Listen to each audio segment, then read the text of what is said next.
राजा प्रियवंत ने पुत्र के प्राण रक्षा के लिए की थी छठ पूजा। कहते हैं राजा प्रियवंत निसंतान थे, उनको इसकी पीड़ा थी। उन्होंने महर्षि कश्यप से इसके बारे में बात की। तब महर्षि कश्यप ने संतान प्राप्ति के लिए पुत्रेष्टि यज्ञ कराया। उस दौरान यज्ञ में आहुति के लिए बनाई गई खीर राजा प्रियवंत की पत्नी मालिनी को खाने के लिए दी गई। यज्ञ के खीर के सेवन से रानी मालिनी ने एक पुत्र को जन्म दिया, लेकिन वह मृत पैदा हुआ।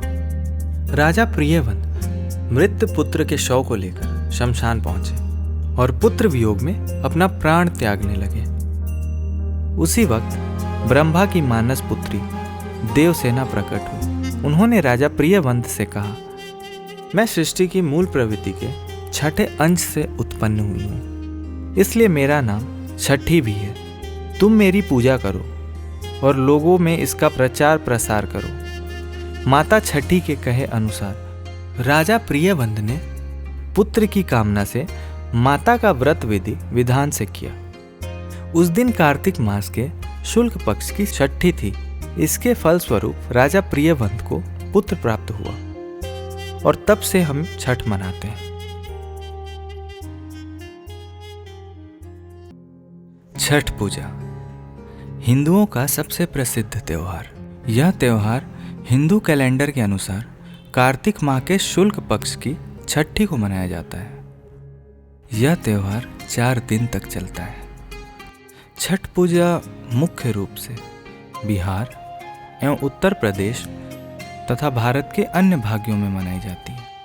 यह त्यौहार पश्चिम बंगाल, झारखंड, असम और मॉरिशस व नेपाल में भी मनाया जाता है। छठ पूजा को डाला छठ के नाम से भी जानते हैं। यह त्यौहार पति की दीर्घ आयु और संतान सुख की कामना के लिए मनाया जाता है। 36 घंटे के इस निर्जला व्रत के लिए भक्तजन पूर्व से ही तैयारियां प्रारंभ कर देते हैं। भारत के पूर्वांचल हिस्से से शुरू हुए छठ पर्व की रौनक अब भारत के अनेक हिस्सों में दिखाई पड़ने लगी है। दिवाली के बाद से ही महिलाएं इस अनुष्ठान को लेकर तैयारियां शुरू कर देती हैं। इस पर्व के पहले दिन व्रती महिलाएं चने की दाल, लौकी की सब्जी और रोटी का सेवन करती हैं। दूसरे दिन छोटी छठ खरना को रात में रसियाओ यानी कि गुड़ की खीर का सेवन करके व्रत शुरू कर देती हैं। उसके अगले दिन भर व्रत रखने के साथ ही डूबते सूर्य को अर्घ देती हैं। उसके अगले दिन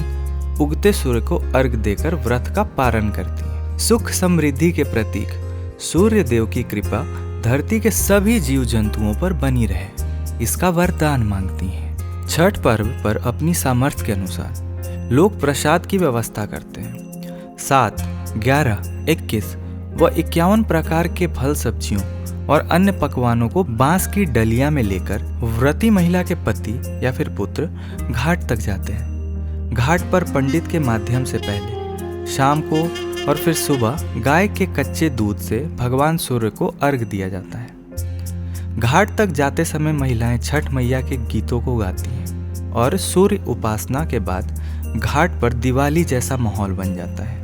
ये थी हमारी छठ पूजा, जो हमारे यहाँ इस तरह से मनाई जाती है।